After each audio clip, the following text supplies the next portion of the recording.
o vinho, ele tem tanta coisa por trás dele, né, que você começa a querer beber em várias fontes. Então, eu comprei livros, eu sou um autodidata, leio muito, estudo muito. Eu já devolvi vinho. Eu ia te perguntar isso. Devolvi já algumas vezes. Esse assunto delicadíssimo, né? Eu diria que a minha visão foi mudando ao longo do tempo.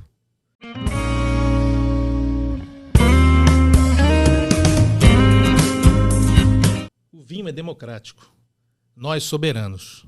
Ninguém além de você define o vinho que te emociona. Eu sou o Mário Vivas, esse é o Tinto no Branco, e nós vamos conversar muito sobre vinhos de uma maneira informal, divertida, informativa, e também sobre vários assuntos, sempre com a presença do vinho. Eu hoje recebo meu amigo Joseph Morgan Jr., presidente da Associação Brasileira de Sommeliers SEAD Rio, para a gente levar um papo bem divertido, bem informativo. Eu sei que vocês vão gostar. Meu amigo, bom dia, boa tarde, boa noite, porque isso é um podcast. Então, eu queria saber de você o seguinte, para a gente começar, antes de eu servir você. Fala um pouco da ABS. Quando a ABS surgiu, qual era o cenário do Brasil, do vinho no Brasil? E, fundamentalmente, o que você enxerga que mudou?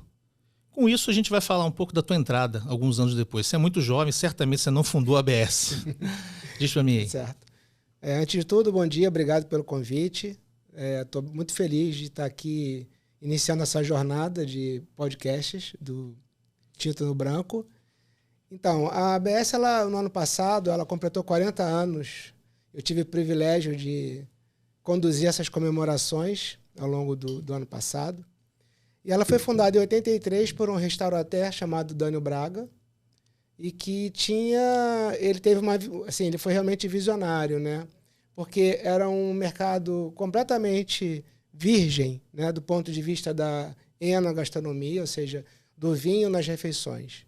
E ele montou um restaurante em Copacabana chamado Enótria, e simplesmente ele não tinha pessoas para trabalhar no serviço, Sim. Não tinha pessoas com a cultura, né, de consumo do vinho no restaurante, e trouxe esse conceito italiano, né, que ele e montou a ABS no segundo andar, no sótão do restaurante, né? E alguns professores que conduziram a ABS até recentemente fizeram as primeiras turmas lá. Nesse momento, o mercado era um mercado que tinha... Algumas multinacionais tinham explorado um pouco a região do Rio Grande do Sul, né? E o que chegava aqui de importação era realmente pouco relevante do ponto de vista qualitativo. Sim. Era excesso de produção em alguns países, como a Alemanha, como a Itália, como a França. Os né? vinhos, inclusive, por serem vinhos muito mais simples, né? Até marcaram negativamente esse mercado para no futuro, né? Verdade. Houve uma necessidade de você... Notoriamente os vinhos alemães, né? Sim, os demoraram e até hoje, né? Demoraram. Até hoje tem certa dificuldade. Tem um estigma, né? Exatamente. Mas aí depois disso aí, alguns anos depois, então, não é fundador da ABS, meu amigo, então alguns anos depois foi a sua chegada na ABS. Qual foi o momento em que o vinho houve uma epifania para você e o vinho, cara, isso aqui é uma coisa que eu preciso investigar? Nessa época, mais ou menos, quando você entrou na ABS, ou foi um pouco antes? Olha, fazer uma cronologia é sempre um exercício assim, interessante para a gente resgatar um pouco da nossa história, né? Eu não tenho uma tradição de vinho na minha família, né? Mas desde muito jovem, nos momentos de comemoração, o vinho estava presente. Sim, né? E eu entrei no mundo do vinho por um caminho que me pareceu um tanto quanto peculiar, mas depois eu vi que muita gente faz essa trajetória. Entrando numa delicatessen em Laranjeiras, onde eu morava, isso pelos idos dos anos 2000, uma delicatessen chamada L'Orangerie, cujo proprietário é um uruguaio, José Odara, me convidou assim, você gosta de vinho? Você quer fazer uma apreciação de vinho informal? A gente... termina o expediente, a gente fecha aqui a loja e uma mesa muito intimista, bota uns queijos, a gente vai apreciando e tal. E dali eu comecei a ir uma vez por semana, 2 vezes por semana. Eu era, tipo assim, titular absoluto dessa mesa. Entendi. Né? Só que chega um momento em que o vinho, ele tem tanta coisa por trás dele, né, que você começa a querer beber em várias fontes. Então, eu comprei livros, eu sou um autodidata, leio muito, estudo muito, e aí a ABS surgiu através de uma indicação do orientador de mestrado da minha esposa. Então, ela diz, olha, a culpada de você estar na ABS sou eu, tá? Porque foi graças ao meu orientador, que era um monitor de grupo lá. Uhum. A ABS Rio tem essa história do grupo de degustação, que é uma coisa muito forte. Sim. Né? E que cria várias pequenas confrarias lá E dentro. fomenta de uma forma absurda o conhecimento, né? Então, eu entrei em 2003 lá. Ou seja, dos 40 anos de ABS, eu testemunhei metade dessa de história. várias visões, né? Primeiro entrando no curso básico, depois participando de grupos. E aí o processo foi se aprofundando, entrei em diretoria, colaborativamente, voluntariamente. Né? Perfeito. Enquanto eu vou servir um vinho para nós, já começando a disrupção, porque nós vamos servir um vinho de rosca, Legal. não de rolha, né? Mostrando que a questão de qualidade não é inerente a isso.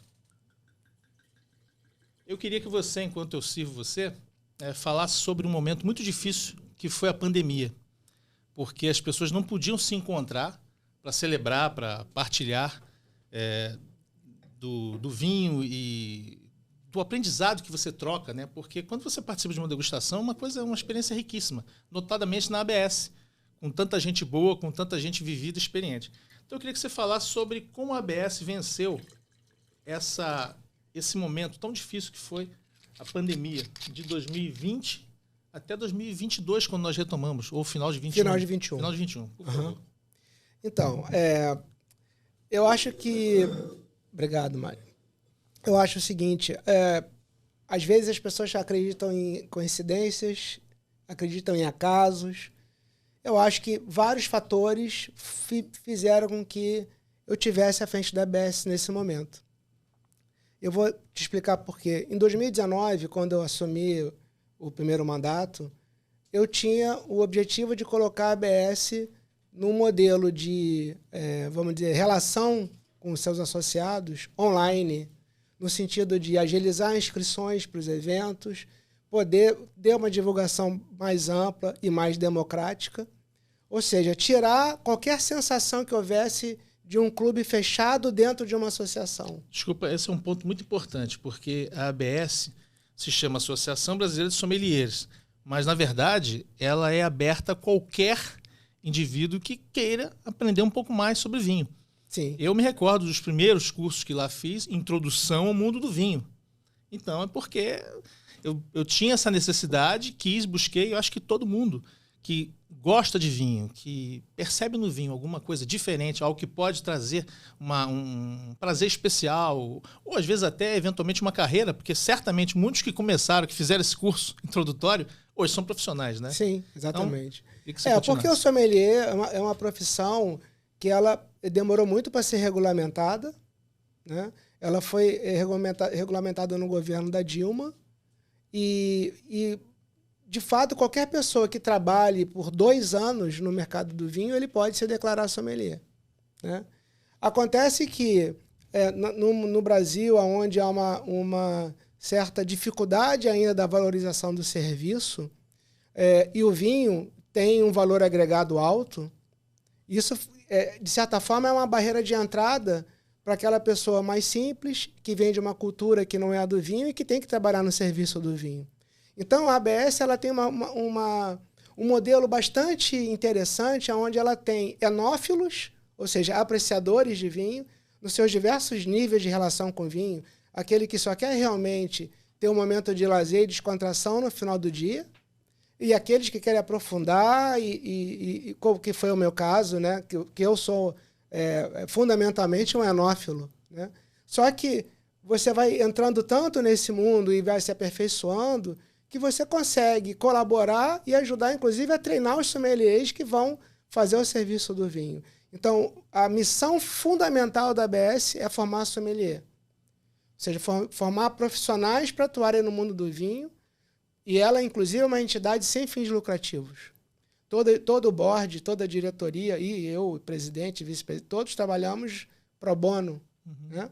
Então, mas ao mesmo tempo, ela precisa de recursos para poder viabilizar que esses cursos sejam realizados por pessoas que têm, às vezes, muita dificuldade de poder aquisitivo, inclusive. Né? Então, a gente consegue juntar toda a cadeia ali, e esse foi o meu grande mote como presidente, de ser uma conexão entre quem trabalha, quem consome e o mercado, através das parcerias com importadoras, distribuidoras e tudo mais. Né? Então, voltando lá em 2019, eu pensei, temos que fazer as inscrições online, divulgação online, para que mais pessoas que sejam associados e que não venham uma mala direta, uma newsletter, se inscrevam de uma maneira fácil. E, sem querer, eu preparei a ABS para a pandemia, um ano antes para a pandemia. Né? Agora, falando especificamente da pandemia, todos nós fomos muito desafiados. Então, a gente começou primeiro com as lives, que eram um bálsamo para as pessoas que só estavam em recolhimento. E a gente começou a convidar pessoas de diversos segmentos, até mesmo de outras bebidas, porque você sabe que o sommelier não é só do vinho. Sim, sim. Né? Então, a gente recebeu pessoas de café, de drinks, e foi assim, maravilhoso. Até de charutos. E até de charutos. Exatamente. Né? Então, a gente conseguiu vencer esse desafio inicial com as lives. E em 2 meses já estávamos fazendo cursos online, com inscrições online, que já tínhamos uma infraestrutura para isso, do ponto de vista de inscrição. Criamos uma sala de fracionamento bastante adequada do ponto de vista de vigilância sanitária. Né? É importante frisar exatamente que a ABS conseguiu manter as degustações online, mas as pessoas recebiam o seu vinhozinho em casa para poder degustar. Não era só intuindo o que o instrutor falava. De fato, a gente podia fracionar. Foi fantástico. Foi um trabalho realmente fantástico. Garrafa servia 15 doses. Exatamente. Botávamos num kit e você, em pleno lockdown, às 7h30 da noite, teria uma aula e compartilhava, congregava você recebia com todos. O delivery na sua casa, numa caixa de isopor, protegida e aclimatizada. Né? É verdade. Bom, vamos brindar o nosso... Saúde. Mais uma vez, obrigado pelo convite. Tá? Eu que agradeço. E eu queria só...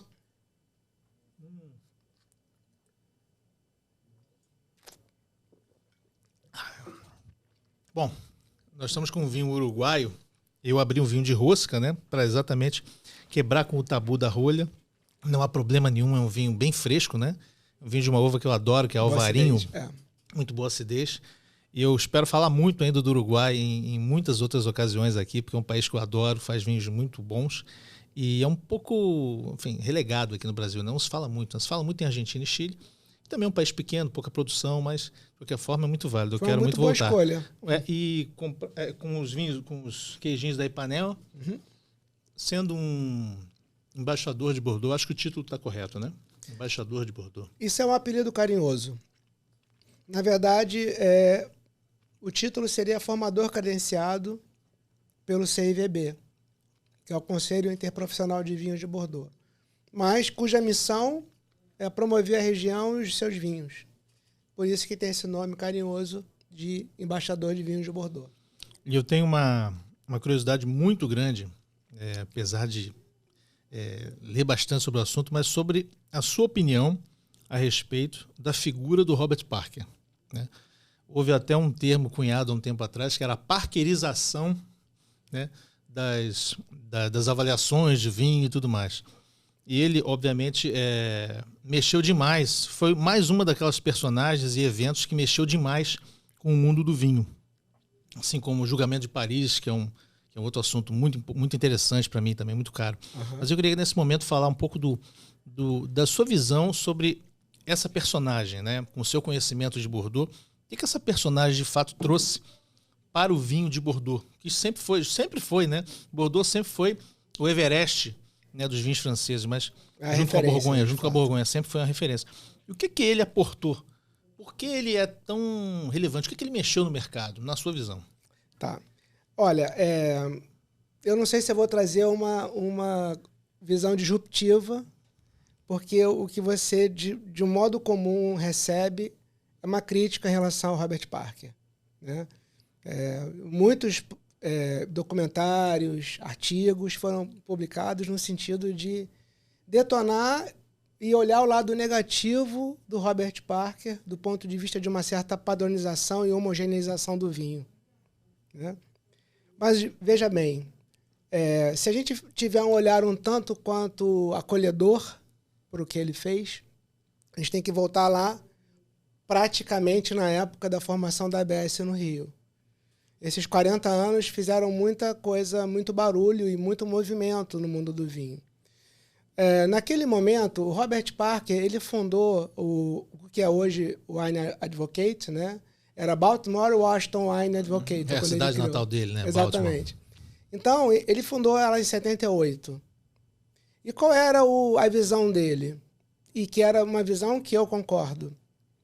De que a indústria, ela estava, do ponto de vista de avaliação de vinho, ela estava muito misturada com o trade, com o canal de comercialização. Quem dominava esse canal, essa mídia na época, tirando os próprios franceses, que conheciam muito bem os seus produtos, eram os ingleses. E os ingleses eles faziam a avaliação dos vinhos de Bordeaux por toda a relação de 3 séculos de domínio que teve, né, de 1152, né? Proximidade geográfica, né? E tudo mais. Foram 3 séculos. Controle do mar. Sim, foram 300 anos em que toda a região de Bordeaux e Aquitânia estava anexada ao Reino Unido, né, à Inglaterra. Então, Bordeaux, os ingleses faziam as avaliações dos vinhos de Bordeaux para quem comprava do ponto de vista do comércio e não do consumidor final. E aí eu vou entrar numa questão um pouco mais técnica, se me permite falar? Por favor. Desculpa, então, eu aprofundar um pouquinho. E é um conceito legal que é o seguinte. As regiões onde você tem uma demora maior no amadurecimento da uva, ela demora mais tempo para ficar pronta. De um modo geral, produz-se um vinho que tem mais tempo de guarda na garrafa.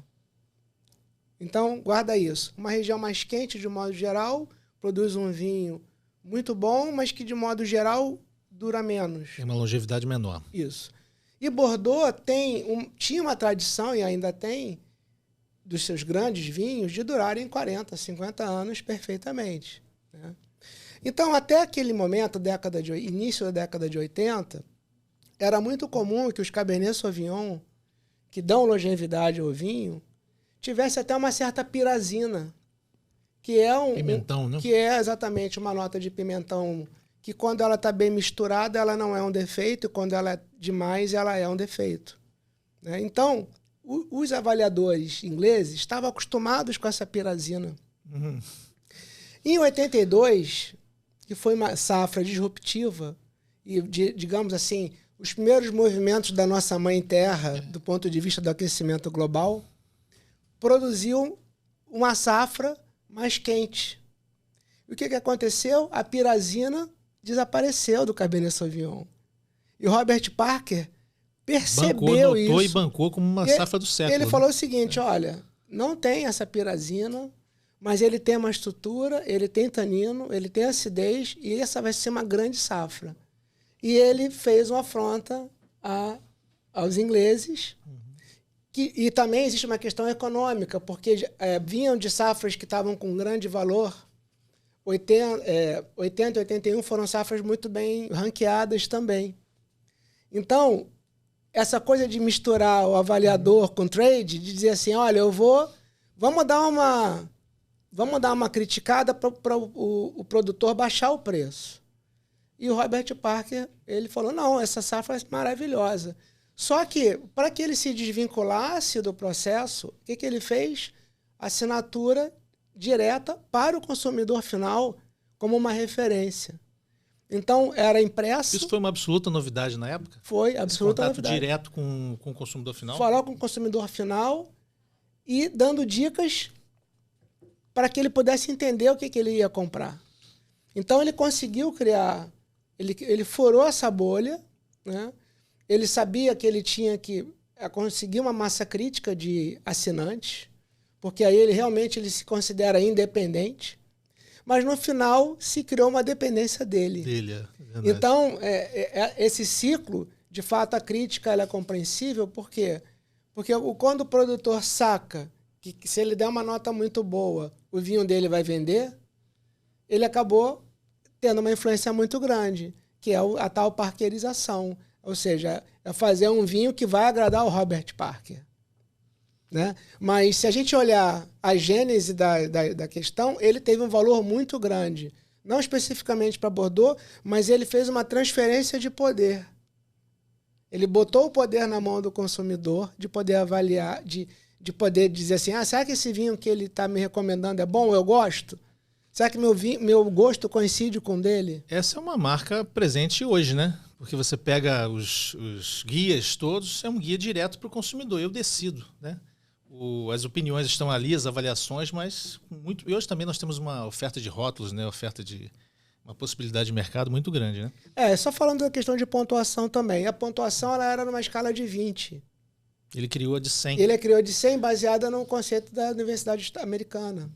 Então todo mundo entendia aquela nota. A comunicação era muito mais. Um vinho que até 20, um vinho 16 é bom? É bom ou não é? Exatamente. Agora, quando você vê um vinho 80 para 100, você, legal, 80. Só que no caso dele, 90 para cima, né? Ele 88 já dá para você considerar um bom okay. vinho, né? Já pode botar um selinho. E aqueles raros vinhos em que receberam nota 100, né? Houve até você vai saber melhor do que eu, mas uma coleção de vinhos com o nome dele anos mais tarde.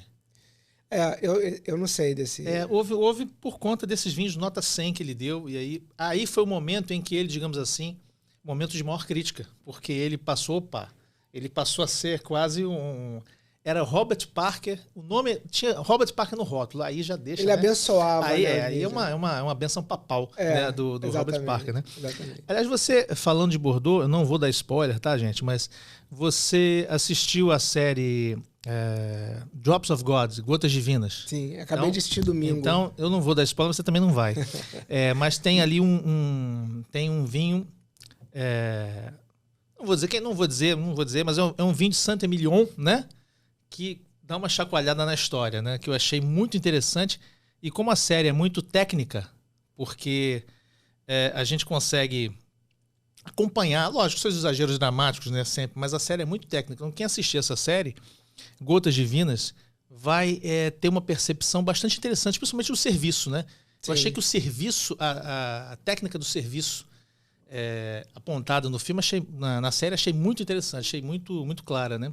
O que eu acho que é legal nesse tipo de série, que traz fatos realmente importantes, né? Conceitos importantes, botam uma certa poesia bacana. A questão dos aromas, eu acho que quem assistir essa série, só dando uma dica, não se sinta nem um pouco inferiorizado se não perceber os aromas, porque aquilo que é colocado ali é uma certa ficção. As pessoas não têm essa capacidade. Né? Eu queria aproveitar isso que você está falando dos aromas, antes de ir para um outro assunto muito interessante, muito caro, mas com relação a isso, quando uma pessoa que não está ambientada no mundo do vinho vai até a ABS como convidado e para que ela não se sinta eventualmente constrangida, porque é natural que, havendo muitos enófilos ali, muito experientes, percebam uma família de aromas que a pessoa... Eu já vivi essa experiência de levar um convidado. Pô, mas Mário, eu só tô cheirando álcool aqui no primeiro contato.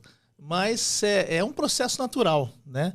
Então as pessoas, eu acho que quem for à ABS, participar de qualquer degustação, de qualquer curso, compreenda que não há nenhum tipo de constrangimento. Primeiro porque não é uma ciência exata, sim, né? Não é matemática, né? Uhum. Primeiro, e os olfatos são distintos de cada um, e o jogo é apreciar o vinho, o jogo não é adivinhar o que tem dentro do vinho. O jogo principal é você perceber ali a complexidade da vida, a beleza da vida numa taça de vinho, e não acertar esse ou aquele aroma. Isso é um aparo que eu queria fazer com relação a essa questão do aroma, porque é muito importante. Na verdade, todos nós temos essa capacidade, né? Mas a questão é você prestar atenção. Se você agora pensar qual é o aroma do morango, você vai ter uma memória do aroma do morango. Ou o aroma de uma flor, por exemplo, né? Mas da apreciação do vinho, isso não é uma coisa tão relevante. Relevante é você entender, e a gente mostra isso na ABS, que cada vinho tem uma proposta, e entender essa proposta já te dá muito prazer, entende? Então, a gente não é, assim, a gente não tem ali aquela coisa de ficar criando uma classificação das pessoas quanto à capacidade. Eu acabei de te contar agora aqui uma história de Robert Parker, onde a capacidade dele de memória olfativa não foi um fator decisivo na vida dele, mas foi uma capacidade de ter um julgamento próprio. Sim. Né? Foi o que ele fez. Ele criou a escala dele, né? Ele criou as referências dele e influenciou todo mundo com base no seu próprio conceito, né? Os seus próprios valores, as suas próprias referências pessoais. Exatamente. Mas a gente estava falando, eu vou pegar o gancho de um grande crítico, né? De Bordeaux, que é a sua especialidade, e queria lembrar um outro episódio, porque nós falamos agora há pouco do Robert Parker como uma personagem, o surgimento dele, a entrada dele, como algo que mudou o mercado. Isso influenciou demais o mercado. Enfim, é impossível mensurar. Inclusive, hoje ele não está mais, né? Ele vendeu para os japoneses, né? Então, hoje 100% está na mão de editores japoneses, porque é um grande business. E ele se retirou, né? Até pela idade, né? Sim. Imagino que ele já esteja com quase 80, se não me engano. Acredito que 78 sim. por aí, né? É. Mas eu queria falar de Bordeaux, porque Bordeaux fez parte de um evento também disruptivo e que me é muito caro, porque aconteceu no ano que eu nasci, 1976, sobre o julgamento de Paris. Eu queria muito conversar, nunca conversamos sobre isso, eu queria muito conversar com você, saber a tua visão disso, né? Que foi um evento organizado por um enófilo inglês, o Steven Spurrier, em Paris, e que confrontou vinhos franceses, os grandes vinhos franceses e os vinhos californianos. Queria que você falasse um pouquinho só, introduzisse um pouco esse assunto e a gente vai debatendo. Tá. Bem, ele era enófilo, mas ele é um enófilo turbinado. Sim. Né? Porque ele comprou uma loja de vinho. Da Académie du Vin. Ele comprou uma loja de vinho e ele fazia com essa loja o que o meu primeiro guru, seu guru, fez aqui no Rio de Janeiro, né? Criando cursos para apreciadores de vinho. E ali não foi Bordeaux só que foi tocado, né? Foi Bordeaux que foi tocado quanto aos grandes vinhos tintos. De Borgonha. E a Borgonha que foi tocada quanto aos grandes vinhos brancos. E como ele era um cara muito curioso, e aí é mais um exemplo de alguém que não aceita uma camisa de força, né? Então, ele viajava muito para conhecer tudo que tinha de novo. E nas viagens dele pela Califórnia, ele se encantou com os vinhos de lá. Ele jamais imaginava... Eu não vi, eu li o livro, né? Há muito tempo atrás. Do George Taber? Exatamente. O que eu pude entender é que ele não tinha a menor perspectiva de que... Os californianos vencessem. De que vencessem. Mas se ele estivesse em terceiro ou quarto lugar, já estaria ótimo, né? E aí o que aconteceu foi que ele pegou os papas, e aí foi uma coisa por um outro caminho, né? Sem querer. Foi uma conjunção de fatores. Foi, ele pegou os papas, ele pegou... Pela influência dele, conseguiu convencer, né? O pessoal da Revue de Vin de France, né? E outras, Gomilot, que é um outro guia de gastronomia, e trouxe essas pessoas para... Mas ele trouxe um jornalista. Ele conseguiu né? Um jornalista... A história diz que o George Taber só foi porque não tinha nada mais importante para fazer.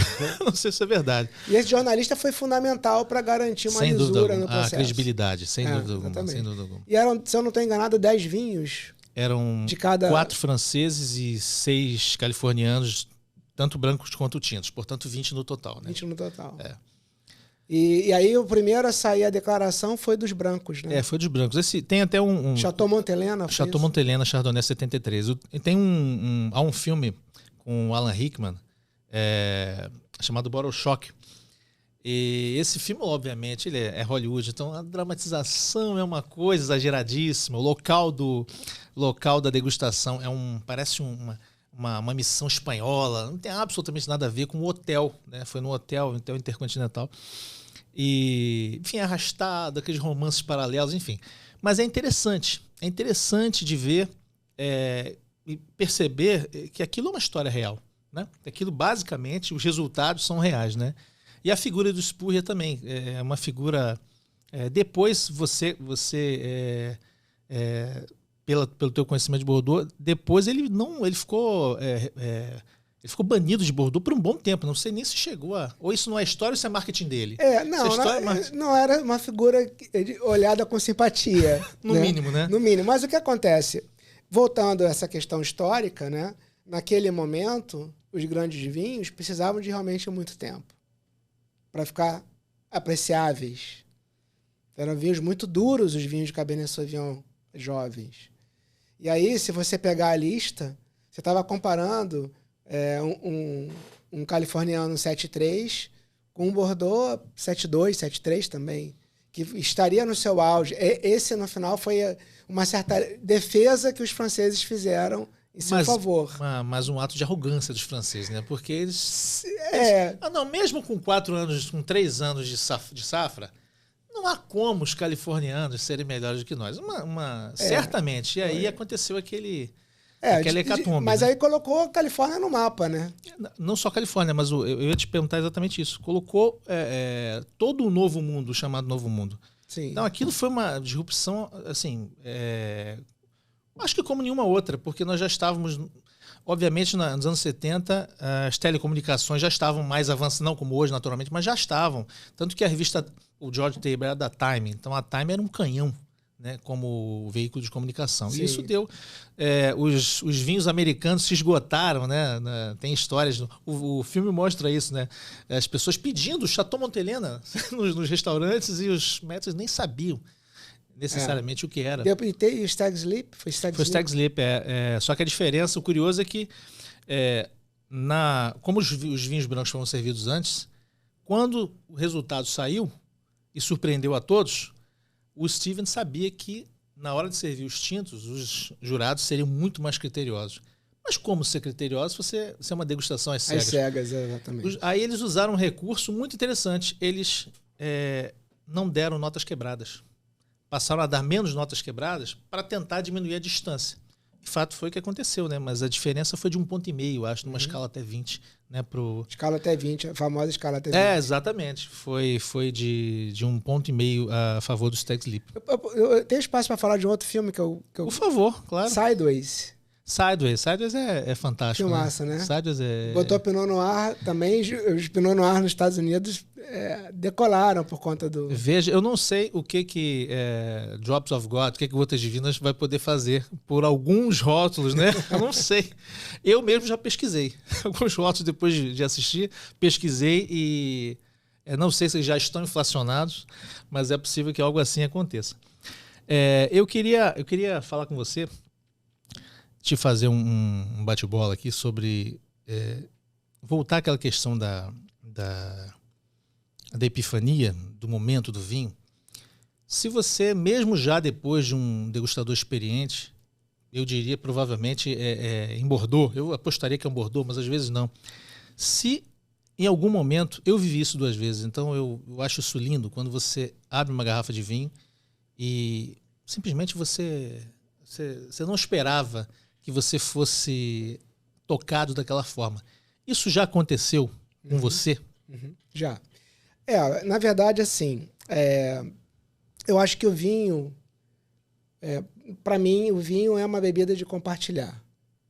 Então, esses 2 momentos que eu vou citar para você são momentos onde o vinho teve um papel de transformar aquele encontro, né? Um deles foi num almoço, eu e minha esposa, na Serra, abrindo um vinho que eu ganhei de presente, um champanhe da Veuve Clicquot, chamado La Grande Dame. La Grande Dame só sai em anos específicos, quando eles consideram que foi uma grande safra. E eu sempre refutei a ideia de que eu pudesse ter uma refeição só com champanhe. Eu achei que ia ficar sempre cansativo, porque é uma acidez um pouco excessiva, né? Na quantidade, sobretudo dividindo num casal. Mas ele encaixou tão maravilhosamente naquele momento a complexidade aromática e como ele foi se transformando ao longo da refeição. E ele foi acompanhando, né, o nosso encontro ali.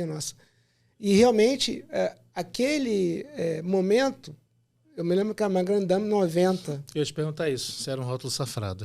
A Grande Dame 90, e eu devo ter degustado um pouco mais, com uns 10, 12, 15 anos, né? Então, já era um champanhe maduro, né? Já de cor dourada, mas com aquelas bolinhas finas, elegante, delicioso. Esse foi um encontro, foi um ótimo momento. E o segundo foi de um Bordeaux, que não é ele é um Grand Cru Classé, mas ele está longe de ser um premier. Né? É o Grand Puy Lacoste, que é um de Pauillac. E que faz o que Bordeaux faz com a gente? Faz você esquecer que aquele vinho é feito de uva. Porque os aromas ali são tão diferentes, são aromas terciários, aromas de envelhecimento, o famoso buquê do vinho. Eu pude apreciar um vinho desse que tinha, aí foi no almoço com mais pessoas, 4 pessoas, e que a gente apreciou uma garrafa que tinha 30 anos desde a sua safra, né? Você falou de uma garrafa de 30 anos. Eu, ano passado, visitando o sul da França, o sudoeste, né, uma região pouquíssimo conhecida aqui no Brasil, né? É difícil até encontrar os vinhos aqui. Eu pude experimentar alguns vinhos assim, de produtores pequenos, porque é a característica da região. Fiquei muito impressionado. Depois, vinhos biológicos, vinhos com diferentes níveis de maturação e potências, vinhos de Brunelar de quase 16% de álcool, varietais, uma coisa que você muito difícil de encontrar. E depois eu viajei para Portugal, e em Portugal eu tive a oportunidade de degustar um vinho madeira de 1951. Olha, valeu cada euro, porque parecia que ele tinha sido feito há 5 anos atrás. 5 anos passados, porque era de um frescor, de uma vida, lógico, muita acidez, muito açúcar, muito álcool, muita vida. E é esse gancho que eu quero para te perguntar sobre quando você abre um vinho, ou quando você... bom, a gente só abrindo o que a gente conhece o que tem dentro da garrafa, né? Isso é uma regra básica. Uhum. Mas o que indica você, o que indica quem tem um vinho em casa, quem está nos assistindo, quando você vai a um restaurante ou você compra um vinho e abre em casa, o que indica que aquele vinho tem condição de envelhecer? O que a pessoa pode perceber? É fruta, é acidez, é álcool? Esse vinho poderia ficar um pouco mais aí? Eu comprei 6 garrafas, vou beber um agora, vou deixar mais um tempinho aqui. O que é? Eu queria essa dica para o pessoal. Olha, eu acho que fundamentalmente é a experiência gustativa. Porque quando a gente fala em degustar o vinho, o processo de degustação, ele passa por todas as nossas capacidades sensoriais, né? Então, uma análise visual, ele já me dá alguma dica. Sim. Análise olfativa pode reforçar a minha primeira percepção ou não. Mas do ponto de vista de capacidade de guarda, que é o termo que a gente usa para isso, né? O de armazenamento no tempo, é a boca. E na boca você tem que perceber, na boca, a estrutura do vinho. Ele tem que ter os componentes que vão me dar a capacidade de envelhecimento. E quando se fala de vinho tinto, eu tenho que ter uma estrutura tânica, uma trama tânica, né, que é uma sensação tátil, ao mesmo tempo uma acidez que vai sustentar isso no tempo, e a alcoolicidade que não necessariamente precisa ser alta, tá? Porque quando a gente fala desses grandes Bordeaux, esse Bordeaux de 30 anos que eu degustei, ele tinha 12%. Gente, 12%. Então, hoje há um estigma de que um vinho com muita alcoolicidade, ele é um vinho de guarda. Não necessariamente. O que vai me dar a guarda é o equilíbrio, é uma estrutura equilibrada desses fatores fundamentais: acidez, tanino e álcool quando se fala de vinho tinto. E quando se fala de vinho branco, o vinho branco corrente, você tira o componente tanino, é acidez e álcool. No caso do vinho tinto, então, aquela secura no céu da boca e aquela salivação nos cantos da boca. E embaixo da língua.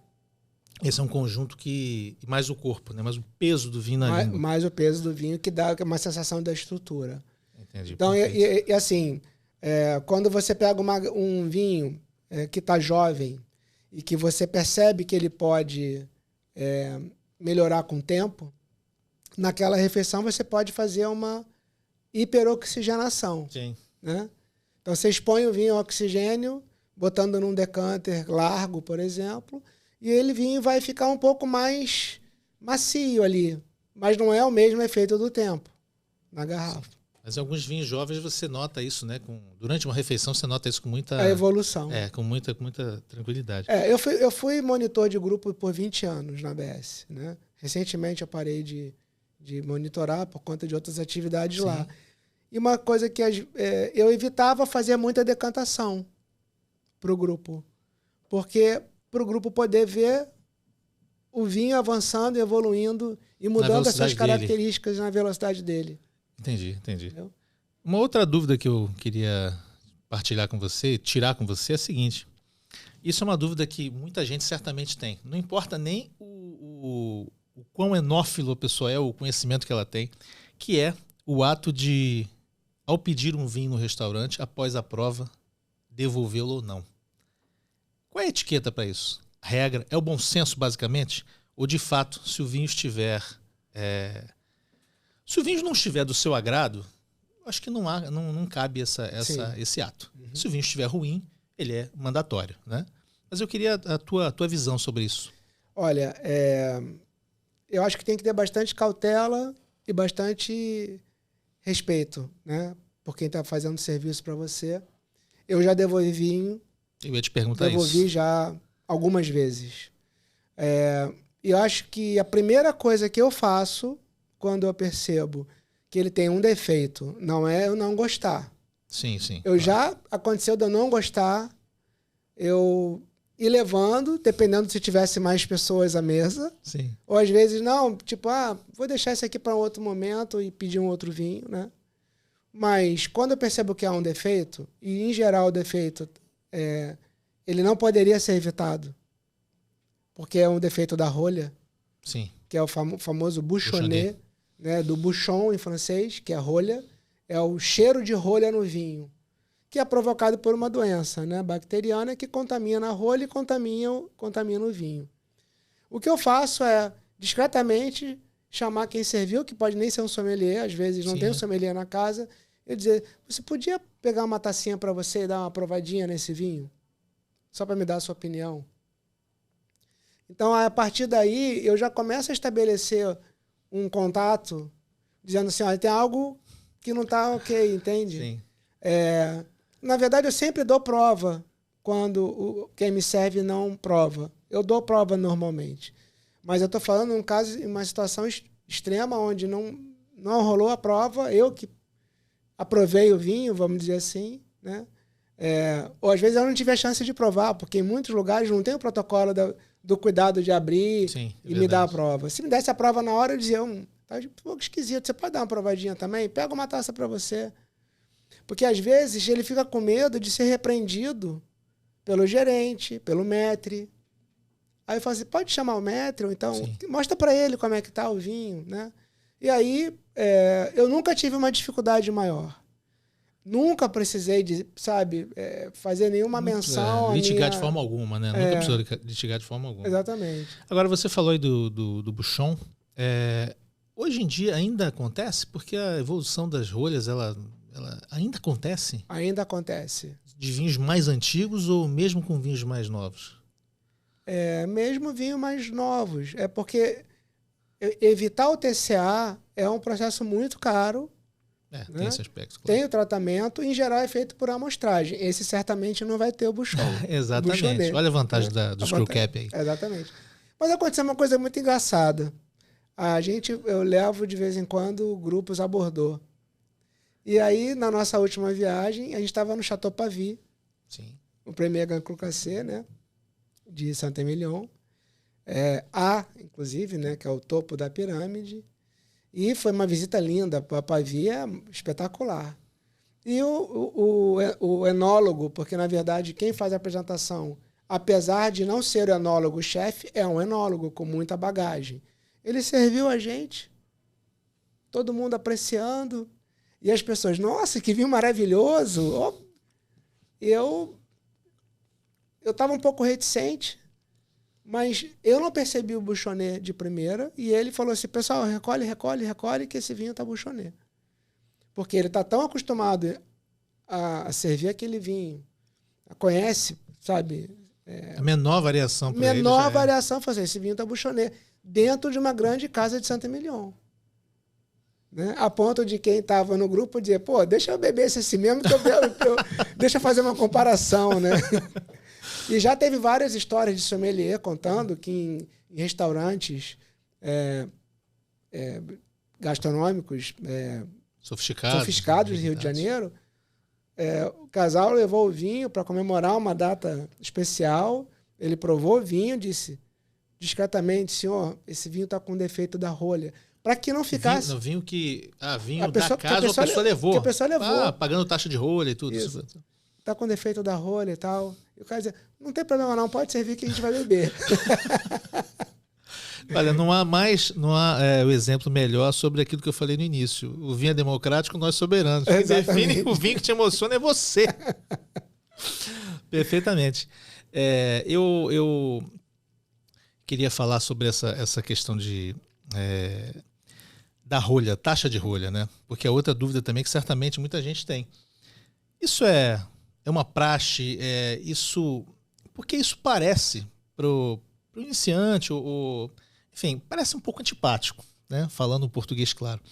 Mas, ao mesmo tempo, o custo de girar uma adega no restaurante deve ser exorbitante, né, de administrar.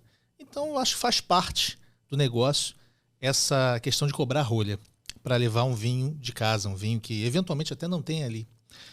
Qual é a tua visão como técnico, né? Esse é outro assunto. Esse é tabu. Esse assunto delicadíssimo, né? Eu diria que a minha visão foi mudando ao longo do tempo. Eu me dou o direito de rever meus conceitos. Eu acho que durante muito tempo eu era um defensor árduo da taxa de rolha free, né? Se você for analisar os países em que tem cultura de vinho, entenda-se os 4 grandes países produtores da Europa, França, sim, Itália, Espanha e Portugal. Você levar um vinho para o restaurante é uma afronta. Sobretudo é um restaurante que tem um sommelier e que tem uma adega, né? Então, isso é uma afronta. Quando você vai num país como a Austrália, que eu morei na Austrália, por isso que eu sou totalmente... totalmente easy going com o screw cap, porque lá você encontrar um vinho, sim, mesmo um grande vinho, com rolha é difícil. Na Austrália, existe um custo de licenciamento alto para o restaurante poder servir bebidas alcoólicas. Então, muitos restaurantes não querem pagar essa licença. Restaurantes bacanas, que têm uma proposta, às vezes, temática, e que o vinho não é o elemento importante, fundamental. Até tem vinho numa carta, às vezes, reduzida, mas a maioria não tem, porque não quer pagar a licença. Ele bota Bring Your Own Wine. E aí você leva o seu vinho. Mas não sabia disso, não. É uma cultura de que o cara não quer pagar. E também é o seguinte, eu vou te dar uma taça que eu achar ok, né? Já aconteceu do cara me entregar o saca-rolha. Ó, abre seu vinho aí, a taça está aqui, né? Não é comum, em geral eles abrem. Mas no Brasil nós estamos no meio do caminho, nós estamos criando uma cultura, né? Nós não temos essa coisa da licença, então qualquer estabelecimento... nós estamos na infância do consumo de vinho, né? Exatamente. Então, eu como presidente de uma associação de sommelier, que entendo todo o investimento que um sommelier tem que fazer na sua carreira, de horas e horas de estudo, se submete a provas, a exames de certificação, ele não ser remunerado pelo trabalho dele, né? Eu acho que fazer uma defesa do rolha zero é ter uma visão muito reduzida. Muito restrita. Muito reduzida do tipo, eu vou beber um vinho e eu vou ter um jantar mais barato. Não preciso de um sommelier. Exatamente. Não preciso de um serviço, não preciso de uma adequação, de uma harmonização, de uma sugestão de harmonização. Então, sendo um tanto quanto exagerado na minha afirmação, eu diria assim, o restaurante que diz aqui é rolha free, eu estou dizendo, o vinho para mim não é tão importante como o restauranteur. Né? Óbvio que o restauranteur que defende isso dentro do seu modelo de negócios vai ter vários argumentos numa conversa comigo. Mas eu não defendo rolha zero, eu defendo uma rolha justa. Um acordo, por exemplo. Olha, você vai trazer a sua confraria, então faz o seguinte, consome um espumante da casa e traz 2 vinhos para cada... Ou seja, um bom senso, de modo a todo mundo sair ganhando ali naquele encontro. Ou seja, eu no prazer de degustar, de dividir, o sommelier de estar trazendo vinhos que ele não conhece, que uma confraria está trazendo uma vertical, ou uma horizontal, ou um tema. Pode ser um privilégio participar dessa prova. É um privilégio para ele vai provar todos os vinhos, vai dar opinião, vai discutir, e o restaurante vai ter uma remuneração ok. Então, sabe, eu acho que os extremos não me agradam. Entende? Sabe, eu prefiro ter uma visão conciliadora e que todo mundo tenha a sua participação ali. Entendi. Antes da gente terminar, eu queria, na verdade, já tá acabando? Aproveitar, o tempo voa, né? Eu vou que nem meu vinho, ó. Eu vou aproveitar que você viveu na Austrália, então eu acredito que você deve ter ido à Nova Zelândia também. Foi. Né? E eu defendo sempre que neozelandês não sabe fazer vinho ruim. É difícil, não tem como. Eu não conheço. É verdade. Nunca bebi. Uhum. Agora, a Austrália é um país muito maior, uma produção muito maior. O australiano está sempre na vanguarda, né? Sempre criando novas formas de envelhecer o vinho, né? Vamos falar rapidamente do envelhecimento do vinho. O que você acha do contato com a madeira e não envelhecer em madeira? Que agora é muito comum na Austrália, né? Usar chips, usar bastões, né? de madeira em contato com o vinho, em lugar de você gastar muito dinheiro com barris de carvalho. Né? Bem, se o vinho não vai à madeira, a madeira vai ao vinho. Né? Eu digo que um dia nós vamos ver no rótulo, olha, envelhecido 10 anos em 30 minutos. Isso não vai acontecer. Na verdade, essa questão da madeira, esse aspecto da madeira, quando ela vai ao vinho, ela resolve uma questão de aromatização. Porque a barrica, para ela ser construída, ela precisa ser tostada, né? E aí não é à toa porque o carvalho é escolhido, porque ele aguenta essa tosta, ele aguenta envergar sem quebrar, e ele aporta aromas sutis, de acordo com o nível da tosta. Sim. Né? Fizemos uma visita linda agora à Meta Casa, na Serra Gaúcha, onde a gente construiu uma barrica juntos lá. Então a barrica ela tem esse efeito de aportar aromas de torrefação. Desculpa, como é mesmo? É tanoagem? Não? Como é que é mesmo o ato? Tanoaria. Tanoaria. É o nome da fábrica de barrica. De barris de carvalho. Né? Mas a madeira, por ser porosa, ela faz uma microoxigenação, que aí é o processo de amadurecimento do vinho. Quando você bota um chip dentro de um tonel de inox, esse efeito não acontece. Sim. Então você tem apenas o efeito do aroma, né, que muda uma percepção. Eu sinto uma madeira. Mas os taninos não vão se arredondar, com aquela coisa que precisa do tempo. Exatamente, porque é uma polimerização. Ele vai ganhando, ele vai se aglutinando. Ao se aglutinar, ele decanta. Né? Enquanto ele decanta, o vinho fica mais macio, mais né? macio. Mais palatável. Então, o vinho ir à madeira, quer dizer, a madeira ir ao vinho não vai trazer nem de longe os efeitos que o barril. Interessante isso. Ele vai aportar alguns aromas, às vezes até correção, né? Correção, porque a madeira diz que a madeira... Vamos chamar de maquiagem. Maquiagem, exatamente, um make-up no vinho. Agora, falando aí um pouquinho da Austrália, a Austrália tem uma coisa muito curiosa, assim, que é o tempo que eles vamos dizer, estão dispostos a guardar um vinho é um tempo em que você anda desde a delicatessen até a sua casa. Eles não têm essa cultura de fazer uma cave para envelhecimento. Quando você visita uma adega, eu visitei algumas em Barossa Valley. Né? Sim, uma região magnífica. Aí eles têm lá um quadrinho, Museum Wines. São vinhos de 4, 5 anos. Que eles Já têm são lá, peças de museu. peças de museu, exatamente. O único vinho que... Não o único, mas... Enfim, além de Hunter, que precisa de... Ser milhão de Hunter, que precisa de muitos anos, precisa de pelo menos umas 2 décadas para envelhecer. Temos mudar, outros, né? Para chegar ao que se pretende, né? Aqueles aromas de nuts e tudo mais. Mas, tirando ele, então, a Austrália é comum, é encontrável. Os vinhos de guarda são encontráveis na Austrália? São encontráveis nas caves particulares, sobretudo fora da Austrália. Não, você, aqui no Brasil você tem a... Mas são vinhos com esse potencial. Eles têm potencial, eles não têm a cultura. Eles não têm a paciência. A paciência. E tem, na verdade, um consumo que estava equilibrado, pelo menos quando eu vivi lá há 10 anos. Né? Agora, tanto lá... Desculpa, você viveu há 10 anos? Há 10 anos. Tá. Eu vivi em 2014 lá. Por 6 meses.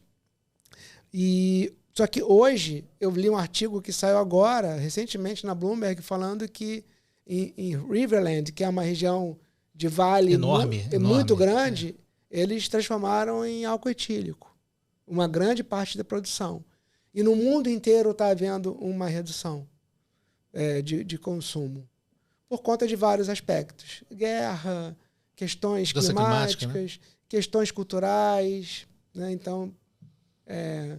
Mas, de um modo geral, quando estava equilibrado, tem mais vinho na importadora aqui no Brasil de guarda do que lá na vinícola que eu visitei. Olha só. Meu amigo, queria que você desse um conselho, uma dica, uma advertência, falasse da ABS, o que você quiser falar para a gente terminar. Pode falar para a nossa câmera direto, porque você está falando para a nossa audiência. Bem, advertência de modo algum, né? Na verdade, eu queria dar uma dica de que a ABS não é para especialistas. A ABS é para quem quer conhecer um pouco mais de vinho e, mais do que isso, de pessoas muito legais. A ABS reúne pessoas muito interessantes, papos legais, dali surgem várias confrarias, grupos que viram amizades por muito tempo. E tem uma coisa que vale a pena ressaltar, a ABS Rio de Janeiro, ela tem 2 sedes, Flamengo e Barra da Tijuca. Então, não há motivo para você não frequentar a ABS e fazer o curso básico de vinhos, que de básico só no nome. Você vai sair de lá transformado depois desse curso de apenas 8 encontros. Eu falei que era uma dica final, mas queria que você falasse só uma coisa. A ABS existe, está em vários estados. Qual é a relação dessas ABS? ABS Rio e São Paulo? Nenhuma, são totalmente independentes? Não são independentes. Existe uma ABS Brasil, da qual hoje eu sou diretor executivo. Eu fui vice-presidente até agora, início de março. Houve uma nova diretoria, agora eu sou diretor executivo, representando a região Sudeste. Né? Então, hoje são mais ou menos 14 regionais, todas autônomas do ponto de vista da sua gestão. De agenda e tudo mais. De agenda e de tudo mais, mas que segue um currículo mínimo de formação profissional determinado pelo Comitê Didático da ABS Brasil, que regulamenta isso, regulamenta as certificações do sommelier profissional e também do uso da marca. Entendi. Entendeu? Joseph, obrigado pela tua presença aqui, foi um privilégio. Obrigado pelo convite. Eu vou passar para você um kit de queijos do nosso apoiador, a Ipanema. Obrigado. Espero que você aproveite, Poxa. Espero que você deguste com um bom vinho, né? E eu vou terminar o nosso encontro hoje falando do Steven Spurrier. Nós comentamos sobre ele mais cedo, né? Falando do julgamento de Paris. E lembrando que ele colaborou em alguns artigos para a revista Adega, aqui no Brasil, e disse certa vez que nos exortou, a nós brasileiros, a valorizarmos e aproveitarmos mais o nosso próprio vinho. E lembro de uma frase dele que se aplica à vida, não só para o vinho. Não é preciso ser rico para beber um bom vinho. É preciso apenas ser inteligente. Um abraço.